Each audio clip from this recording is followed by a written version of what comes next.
Hatima ya ahadi sehemu ya kwanza. Naam, karibu katika simulizi inayokwenda kwa jina la Hatima ya Ahadi. Ni mambo mengi ambayo yapo katika simulizi hii. Ni simulizi yenye kisa cha kweli. Anayetusimulia kisa hiki ni mwanamke anayefahamika kwa jina la Linda. Andamana nami mwanzo hadi mwisho wa simulizi hii. Mtunzi na msimuliaji wa simulizi hii ni mimi Faraja Simkwai. Unaweza kunipata katika mitandao ya kijamii Facebook, Instagram, TikTok pamoja na YouTube. Napatikana kama Faraja Simkwai. Linda anasema wapo wanaamini ahadi ni maneno tu, lakini kwa mwanamke anayependa kwa dhati, ahadi ni uhai, ahadi ni tumaini, ahadi ni kesho, ahadi ni nyumba ya moyo. Lakini nini hutokea pale ambapo ahadi inageuka kuwa kimvuli na mapenzi yanabaki kuwa kumbukumbu ya maumivu? Ni nini ambacho hutokea? Hii ni hadithi ya moyo wangu. Jina langu mimi nafahamika kwa jina la Linda. Ninasema haya si kwa sababu nilishinda, la hasha, bali ni kwa sababu nilipenda. Nilipenda kwa moyo wangu wote. Nilipenda bila kujali, bila kuweka akiba. Nilipenda bila kuweka akiba ya maumivu. Yaani nilipenda kama mwanamke anayemwona mwanaume mmoja tu duniani. Nilimpenda mwanaume aliyefahamika kwa jina la Danieli. Nakumbuka siku ya kwanza tulipokutana mimi na Danieli. Tulikutana kana kwamba ni jana tu. Alikuwa ni mwanaume mwenye tabasamu lililonifanya nisahau dunia nzima, na sauti yake ya upole, sauti tulivu, ilitoa moyoni mwangu kama wimbo wa taratibu kabisa. Linda mimi nilikuwa ni msichana wa kawaida tu. Niliishi maisha yangu ya kawaida. Sikujua kwamba Daniel ipo siku moja angekuja kuwa sehemu kubwa ya maisha yangu. Wazazi wangu mimi ni watu wenye maisha ya kawaida tu. Maisha yangu mimi na Daniel tulianza kama marafiki, lakini mioyo yetu ilisimama kwenye mstari mmoja mapema sana. Macho ya Daniel yaliniambia maneno ambayo midomo yake ilikuwa bado haijathubutu kuniambia. Na siku Daniel aliponiambia kwamba ananipenda, nilijisi kwamba mimi ni mwanamke mwenye bahati sana. Daniel aliniambia kwamba ananipenda na anahitaji niwe mke wa maisha yake. Maneno yale yalinitetemesha sana. Nilicheka kwa aibu, lakini moyo wangu ulikuwa ukishangilia. Basi kuanzia siku ile, mapenzi yetu mimi pamoja na Daniel yalikuwa kama ua linalomwagiliwa kila siku, tena kwa uangalifu mkubwa. Tulizungumza mambo mengi sana mimi na Daniel. Tuliongea mambo mengi, tena tuliongea kila siku. Tulicheka, tulishirikiana kwa kila hali. Tulishirikiana hata katika ndoto ambazo tuliamini tutakuja kuziishi hapo baadaye. Daniel alinifanya nijisikie Linda mimi wa kipekee. Aliniita malkia wa moyo wake. Aliniahidi kunijenga, kunilinda, kunifanya kuwa mke wake. Na mara nyingi alipenda kusema kwamba nitakuwa Linda wangu. Subiri tu, ninaandaa maisha yetu ya hapo baadaye. Basi ahadi hizo nilizihifadhi katika moyo wangu kama hazina. Nilivumilia umbali, nilivumilia muda, kwa sababu niliamini kwamba mwisho wa safari yetu mimi pamoja na Daniel, basi mwisho wetu ungefikia kwenye ndoa. Nilijiona nikiwa kama mke wa Daniel. Nilijiona mama wa watoto wake. Nilijiona nikisimama kando yake, kando ya maisha yake. Basi mimi na Daniel tulikuwa tunapendana sana, na ndivyo ambavyo niliamini kwa wakati ule. Basi baada ya muda katika mahusiano wangu mimi pamoja na Daniel, nilihisi mapenzi yetu yamefika hatua ya kupewa baraka na wazazi wetu. Nilihisi moyo wangu haukuwa wangu tena peke yangu, bali ulikuwa umejifunga kwa Daniel kwa ahadi nzito ambazo huwa ananipatia. Ndipo nikachukua uamuzi uliotokana na matumaini makubwa ya kuambia wazazi wangu. Basi usiku mmoja nikiwa nimekaa mimi pamoja na mamangu sebuleni, mama yangu alikuwa akikunja nguo. Basi nilimwangalia sana mama. Nilikuwa najitahidi nitaanza vipi kumwambia mama kwamba tayari nimeshampata mwenzangu. Basi nikamuita mama. Nilimuita mama kwa sauti ya chini. Nikasema mama. Mamangu akasema binti yangu vipi? Nikasema safi tu. Mama akaniambia kuna nini? Unataka uniambie nini? Mbona unaniita kwa wasiwasi hivyo? Nikamwambia mama, kuna kitu ambacho nataka kukuambia, lakini tafadhali naomba mkipokee tu kwa mazuri. Mamangu akaniambia, hata usijali binti yangu, jambo lako ni langu. Hivi hujaisikia kwamba wahenga wanasema kwamba binti rafiki yake ni mama yake? Usiponiambia mimi mama yako, utamwambia nani tena binti yangu? Haya niambie na kusikiliza. Nikamwambia mama, kuna kitu ambacho nilitamani sana kukuambia siku zote, lakini ukweli ni kwamba nimepata mwanaume wa maisha yangu, mwanaume anayenijali, ananipenda na ameonyesha nia dhati kabisa ya kutaka kuja kunioa. Mamangu anasema aliniangalia sana, hakutaka kunipa jibu hapo hapo. Akasema, sawa, kama umepata mtu ni jambo jema. Basi tumsubiri babako, akirudi jioni utaniambia mimi pamoja na babako. Basi baba alipofika, mama akamweleza kila kitu ambacho nimemwambia. Babangu akaniambia, akasema, eti Linda mwanangu, ni kweli hichi ambacho mamako anakisema? Huyo mtu ni wa wapi? Na mmekutana vipi? Na umejuaje kama na malengo na wewe? Nikamwambia, baba, yani huyu mwanaume ni wa kitofauti sana. Unanijua binti yako, mimi si mtu wa kurukaruka. Linda anasema babake alimwangalia Linda kisha akamuuliza swali. Akasema, ndio, unasema anakupenda na wewe unampenda. Je, una uhakika kwamba upendo wake ni wa dhati kwako? Linda anasema nilijibu kwa haraka. Nikasema, ndio baba. Yani nilijibu bila hata kusita. Baba akasema, sawa, kama nyinyi wawili mmependana, sisi wazazi wako hatuna neno. Na ukizingatia wewe tayari ni binti, una miaka 25 sasa, hausomi wala una kitu chochote ambacho unakifanya hapa nyumbani. Mwambie wewe mwenzio afuate taratibu zote ili tuweze kufungisha ndoa na tuwape baraka zetu sisi kama wazazi. Linda anasema nilifurahi sana. Nilifurahi baada ya kusikia maneno hayo kutoka kwa wazazi wangu. Basi baada ya siku chache nilienda kumweleza Daniel kuwa nilishoambia wazazi wangu. Daniel alinisikiliza kwa makini sana. Kisha akaniambia, nimekusikia mpenzi wangu. Natamani hicho ulichokifanya na mimi ningekifanya kwa upande wangu. Natamani ningekuja kwenu hata sasa hivi, ningekuja kujitambulisha. Lakini bado nina kipato cha chini sana mpenzi wangu. Sitaki kuja mikono mitupu kwenu, nitakuangusha mbele ya wazazi wako. Linda anasema nilimtazama sana machoni Daniel. Niliona hofu na shinikizo kubwa vilivyokuwa vikimzingira ndani yake. Daniel akaendelea kusema, akasema, lakini mimi nilikuwa na wazo. Unajua saizi sio kama zamani. Unajua saizi vijana wakipendana huwa wanaishi kwanza, tunasomana tabia na mambo mengine mengi, alafu baadaye tunakuja kuoana. Mimi nakuja kujitambulisha na kuja kufuata taratibu zote za nyumbani kwenu. Lakini ningeomba uniamini kwanza. Uniamini. Unisaidie nijijenge. Na siku nitakapojipata, nitakwenda mwenyewe kujitambulisha nyumbani kwenu. Nitakwenda rasmi kujitambulisha pamoja na kukuoa. Na nitakufanya ujivunie kunisubiri. Naomba uniamini mpenzi wangu. Linda anasema maneno yake Daniel yalinigusa sana. Niliona ndani yake kama ni mwanaume ambaye anajipambania na si mtu ambaye anakwepa majukumu. Basi niliporudi nyumbani kwa wazazi wangu, niliwaeleza ombi la Daniel, lakini nyuso za wazazi wangu zilibadilika. Mama yangu alinitazama kwa macho yaliyojaa wasiwasi. Akasema, binti yangu. Tena aliniita mamangu kwa sauti ya upole kabisa. Akasema, njia unaotaka kuchukua ina maumivu mengi sana binti yangu. Ulishawahi ona wapi siku zote mboga inapikwa jikoni na kuliwa jikoni, halafu mezani yanaletwa makapi? Huyo mpishi si atakuwa tayari ameshashiba na hata hauna thamani ya chakula ambacho amekipika, kwa sababu tayari ameshashiba jikoni. Nikamwambia, mama, unamaanisha nini kuongea hivyo? Akasema, mwanangu, dunia ina mengi na mimi nimeona mengi. Usifikiri wahenga walivyosema kuwa uyaone ni kuyaona magari pamoja na magorofa. Ni pamoja na mambo kama haya. Usiruhusu kuwa mtu wa majaribio katika ndoa. Ndoa hajaribio hata siku moja. Unasema ajitafute ajipate. Atajipata lini mtoto wangu? Nikamwambia, mama, lakini mimi na Daniel tunapendana. Tunapendana sana. Na mimi siwezi kuishi bila Daniel. Mamangu akasema, sawa, mimi maoni yangu yalikuwa ni hayo. Nilikuwa naona usubiri kwanza, labda kwa upande wa babako. Babangu akasema, Linda, naona mama yako ameongea mambo mengi na hujataka kumuelewa. Sawa, sisi tunakuachia uamuzi wako, lakini kumbuka kwamba subira isiwe kifungo cha maisha yako. Nikamwambia, sawa baba, asante sana kwa kunikubalia. Basi maisha yakaendelea. Basi baada ya siku chache ndipo nilipoamua kwenda kuishi kwa Daniel. Nilijipa moyo kwamba huo ulikuwa ni mwanzo wa safari ya maisha yetu ya kweli. Nilimpikia Daniel kwa mapenzi ya dhati. Nilitabasamu kwa matumaini. Nililala huku nikiota ndoto ya ndoa katika kichwa changu. Kila siku niliamini kwamba kesho itakuwa karibu zaidi na ahadi ya Dani.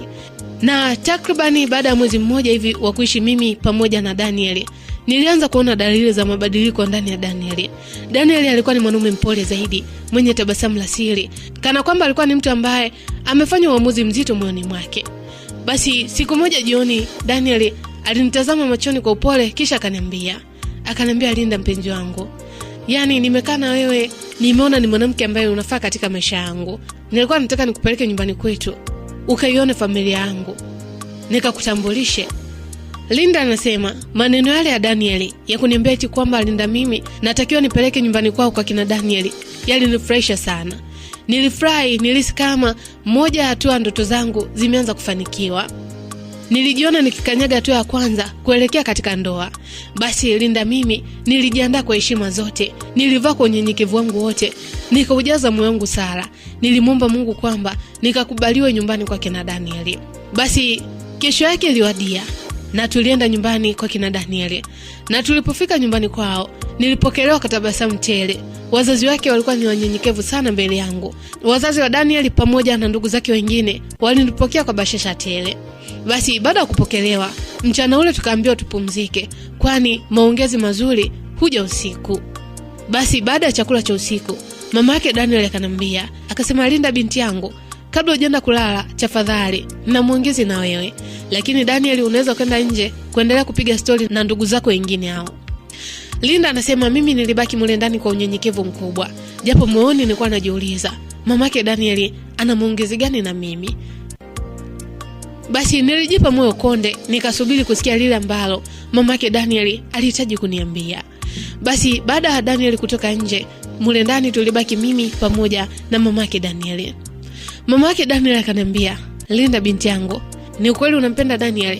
Nikamwambia ndio mama, nampenda sana Daniel na tuna malengo makubwa sana katika maisha yetu. Mamake Daniel akasema, wow, nafurahi kusikia hivyo. Je, kuna kitu chochote ambacho Daniel amewahi kuambia kuhusu familia yetu? Nikamwambia hapana mama, Daniel hajaniambia kitu chochote kuhusu familia yenu. Aliniambia kila kitu nitakuja kukijua huko. Linda anasema nilikuwa naongea maneno hao kwa ujasiri mkubwa. Niliamini kwamba huenda mamake Daniel ananipeleleza kwa sababu huenda wanataka waende nyumbani kwenda kutoa posa na kwenda kujitambulisha na taratibu zingine za ndoa zifuate. Mamake Daniel akanambia, sawa, basi kama taratibu zingine alikwambia utazijua huko, basi ndio hizo ambazo nataka kukujuza. Akasema, Linda, kama kweli unampenda kijana wetu na una mapenzi ya dhati na Daniel, basi kuna jambo moja ambalo unatakiwa kulifanya kama wewe mwanamke wa Daniel. Nikamwambia, jambo gani hilo mama? Mimi niko tayari kufanya kitu chochote kile ambacho utaniambia, ili mradi tu nisimkose Daniel. Mamake Daniel akaniangalia kisha katabasamu. Baada hapo akanambia, akasema, Daniel anatakiwa kurithi mikoba ya familia na huo ni utaratibu wetu. Na wewe kama mwanamke wake unatakiwa umshawishi mpaka akubali. Linda anasema, yani baada ya kusikia maneno hayo, nilitamani ardhi pasuke niingie chini ya ardhi au iwe ni ndoto nisisikie yale maneno ambayo mamake Daniel alikuwa akiniambia. Nikamwambia, unamaanisha nini mama? Niliuliza kwa sauti ambayo ilikuwa inatetemeka. Mamake Daniel alinitazama moja kwa moja usoni bila aibu wala bila hata kusita. Akaniambia, unataka uniambie ujui nini maana ya kurithi mikoba? Na maanisha ushirikina, mikoba ya kichawi. Na huo ndio utaratibu ambao tuliorithi kizazi hadi kizazi. Kwa hiyo kila mtu ambaye anaingia katika familia yetu ni lazima mshawishi mpendo wake achukue mkoba wa familia. Linda anasema nilishtuka sana. Kiukweli sikutarajia kabisa kusikia maneno yale kutoka katika kinywa cha mamake Daniel. Moyo wangu ulidunda kwa kasi. Masikio yangu yalikuwa yakisikia, lakini akili yangu ilikuwa inakataa kuamini kile ambacho nimekisikia. Nikasema, hapana mama, mimi siwezi. Nilijibu kwa haraka huku machozi yakianza kujaa machoni kwangu. Nikasema, mimi siwezi kuishi maisha ya namna hiyo. Mamake Daniel akasema, huwezi kuishi maisha ya namna hiyo na unamtaka Daniel wetu. Kama uwezi, basi na ndoa imekushinda. Na jambo ambalo nimekwambia humu ndani libaki kuwa siri yetu mimi pamoja na wewe. Ukimshirikisha Daniel, kitu kitakacho kupata ni siri yako. Linda anasema baada ya kusikia maneno yale, nilijikuta nimeshiwa nguvu kisha nikaanza kutoka nje. Nilitoka nje nikiwa mtu ambaye nimenyong'onyea sana, nikiwa mtu ambaye nimeonekana ni mchovu kabisa. Basi Daniel nilimkuta akiendelea kupiga story pale nje na ndugu zake wengine. Daniel aliponiona tu akanifuata haraka haraka. Akaniambia, vipi mama? Mbona umepoa hivyo? Kuna kitu kibaya ambacho mamangu amekwambia? Niambie, mimi najua namna ya kudili na familia yangu. Nikasema, hapana Daniel, ni mambo mazuri tu. Ila nilichogundua ni kwamba familia yako inakupenda sana. Daniel akanambia, ndio najua familia yangu inanipenda sana, lakini kupendwa na familia sio chanzo cha kukuumiza wewe. Nikamwambia, hapana Daniel, hakuna kitu ambacho kimeniumiza. Basi Daniel akanishika mkono, kisha tukasogea pembeni, tukaendelea kupiga stori zingine. Lakini kwa amu hii sikuwa na furaha kama ile ambayo nilikuwa nayo hapo awali. Basi baada ya kukaa pale nyumbani kwa kina Daniel kama siku 2 hivi, tulirudi nyumbani kwetu mimi na Daniel kuendelea na maisha ya kawaida. Basi maisha yaliendelea. Lakini kitu kimoja ambacho kilinishangaza ni kwamba baada ya mimi na Daniel kutoka kule nyumbani kwao na mamake Daniel kuniambia yale maneno, Daniel alibadilika sana. Daniel akaanza kuwa mkorofi kwangu, akawa ananitukana, ananichukulia mtu wa kawaida, hanioni chochote katika maisha yake. Na mara nyingine Daniel alidiriki hata kunipiga. Mara nyingi nilikuwa nikimuuliza Daniel, ni jambo gani ambalo limembadilisha? Daniel alikuwa ongea kitu chochote. Mara nyingi nilikuwa najiuliza, kwa nini Daniel amebadilika? Basi nikaamua kubeba ujauzito. Nilipobeba ujauzito kwa mara ya kwanza, nilimshirikisha Daniel. Lakini Daniel kwa namna alivyopokea taarifa hizi, sikutegemea. Alikuwa ni mtu wa hasira. Akaniambia, "Unawezaje kubeba ujauzito bila kunishirikisha? Yaani maisha yenyewe unaona ni magumu. Maisha yenyewe kujitafuta, unakuja kubeba ujauzito. Kweli Linda? Mimi nilijua ni mwanamke mwenye akili, unayejitambua. Unakuja kufanya vitu vya ajabu kama hivi rafiki yangu. Kweli?" Linda anasema, nilishangaa sana. Nikamwambia Daniel, "Kwa nini unakasirika? Unajua kwamba huyu ni mtoto wetu wa kwanza. Na mimi niliamini kwamba huenda nikikupa taarifa hizi utafurahi." Daniel akaniambia, "Nifurahi nini? Hivi unajua kitu kinachoendelea katika maisha yako wewe?" Nikamwambia, "Sijui chochote Dani. Sijui. Labda uniambie. Ni kitu gani ambacho kinaendelea katika maisha yangu?" Daniel akaniambia, "Ipo siku utakijua. Lakini kama unanipenda na unapenda haya mahusiano yaendelee, huo ujauzito kwa utoe." Nikamwambia Daniel, "Nikatoa ujauzito? Kwa nini? Mtoto wako. Uwezi jua Mungu ametupangia nini katika maisha yetu. Uwezi jua baraka huyu mtoto atakuja na baraka gani Daniel. Na uwezi jua saizi wanawake wengi wanalilia kupata watoto. Je, kama mimi ndio Mungu amenipa yai hili moja, afu unaniambia nikalitoe?" Daniel akaniambia, "Wewe mwanamke, hebu acha mbamba zako basi. Mungu amekupa yai moja, wewe unahesabu mayai yako wewe? Au kwani mna utaratibu wa kuhesabu mayai ya wanawake ambao yapo tumboni? Sikiliza nikwambie, nimekwambia kama unataka haya mahusiano yaendelee, basi toa huo ujauzito. Sitaki muongezi mwingine." Daniel aliongea maneno hayo kisha kaondoka. Nilijifikiria sana, lakini kwa kuwa bado nilikuwa nampenda Daniel, niliamua kutoa ujauzito. Basi maisha yakaendelea. Nikaja kubeba tena ujauzito wa pili. Daniel bado akaniambia nitoe ujauzito. Na pia nikaamua kufanya hivyo kama ambavyo Daniel alitaka nifanye. Ukumbuke kwamba siku zilizidi kwenda na maisha yalizidi kusonga mbele na miaka ilizidi kusonga mbele. Daniel hakutaka kabisa mimi na yeye tuweze kupata mtoto. Lakini kitu kingine ambacho kilikuwa kinaniumiza akili yangu ni kwamba mimi umri unaenda. Na nyumbani niliondoka tu kuja kuishi na Daniel. Nyumbani walikuwa wamfahamu Daniel. Hakwenda kujitambulisha ule utambulisho rasmi kwamba yeye ndo kijana ambaye anaishi na mimi binti yao. Daniel alikuwa hataki kabisa mimi nigusie kwamba yeye aende nyumbani, lakini bado niliendelea kuvumilia. Basi maisha yakaendelea kusonga mbele. Tukaja tukatimiza miaka 4 katika mahusiano yetu, mimi pamoja na Daniel. Ukumbuke kwamba ndani ya miaka yote hii 4 nilikuwa naishi mimi na Daniel kama mke na mume. Na ndani ya miaka hiyo 4 tayari nilibahatika kubeba ujauzito mara 4. Na zote ujauzito Daniel alizikataa. Daniel alikuwa ananiambia ni utoe. Basi siku moja kabidi nimwite Daniel ili tuweze kuongea. Nikamwambia Daniel, "Kwa nini unanifanyia hivi? Mbona mimi nakupenda? Upendo wangu hujapungua. Yaani tangu siku ile ya kwanza ambapo tumekutana, upendo wangu uko vile vile mpaka muda huu. Kwa nini unanifanyia hivi lakini? Daniel, una mpango gani na mimi? Mpaka sasa nimetoa ujauzito mara 4 na sijawahi kupata mtoto. Nitajuaje kama haya mayai 4 ndio alikuwa ndo mwisho wa uzazi wangu? Nitajuaje kama kizazi changu kiko salama? Kwa nini unanifanya nichezee kizazi changu Daniel? Unanipenda kweli? Una mapenzi ya dhati kweli na mimi?" Daniel akaniambia, "Wewe mwanamke ni kanganganizi kweli.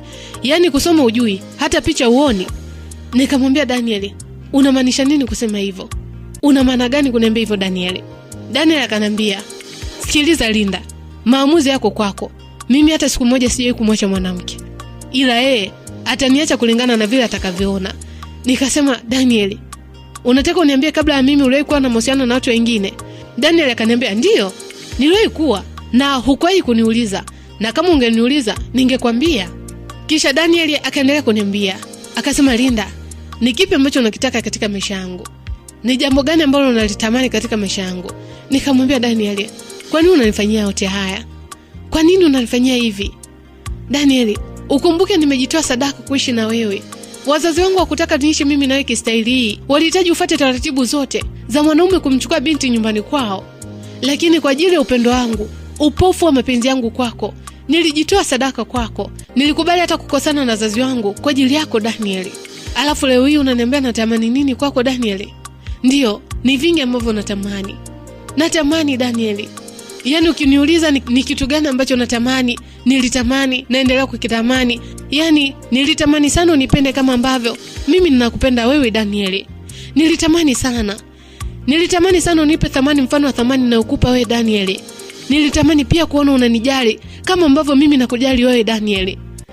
Lakini hata sielewi. Sielewi kwa nini kwako imekuwa tofauti Daniel. Sielewi kwa nini unanitenga. Sielewi kwa nini unanifanyia vitu vyote hivi. Daniel, liko wapi lile tabasamu lako lililokuwa likiambatana na maneno matamu juu yangu? Liko wapi Daniel? Umepatwa na nini mpenzi wangu? Niambie, labda kuna kitu ambacho nakosea au kuna kitu ambacho nimepunguza tofauti na mwanzo. Niambie, nipo tayari kubadilika. Nipo tayari kubadilika kwa ajili yako mpenzi wangu, kwa sababu nakupenda. Nakupenda sana Daniel. Usinifanye nijisi kama sina thamani kwenye hii dunia. Usinifanye nijisi kama sina thamani ya upendo wako Daniel. Daniel akanambia, baada ya kuongea mambo yote ambayo unayatamani, ni kipi kingine ambacho unakitamani? Haya, hizo tamaa zako zote zifunike. Kesho tutaanza na ukurasa mpya. Nikasema, unasemaje Daniel? Akasema, ulichokisikia ndicho nilichokiongea. Linda anasema, maumivu yote haya, dharau zote hizi, bado niliendelea kuzivumilia kwa sababu bado nilikuwa nampenda Daniel. Na huu ndio mwisho wa sehemu ya kwanza wa simulizi inayokwenda kwa jina la Hatima ya Ahadi. Linda ameanza kuteleza safari ya maisha yake, mwanzo wa uhusiano wake yeye pamoja na Daniel alipopelekwa nyumbani kwa kina Daniel kwa ajili ya kutambulishwa, lakini maneno makali ambayo aliambiwa na mamake Daniel na mabadiliko makubwa ya Daniel, ikiwa ni pamoja na vipigo, manyanyaso na kutolewa ujauzito wote ambao Linda alikuwa anaubeba. Ni kipi ambacho kitafuata katika sehemu ya pili? Ili kuyafahamu yote hayo, usikose kufuatilia mwendelezo wa simulizi hii. Mtunzi na msimuliaji wa simulizi hii ni mimi Faraja Simkwai. Unaweza kunipata katika mitandao ya kijamii, Facebook, Instagram, TikTok pamoja na YouTube. Napatikana kama Faraja Simkwai.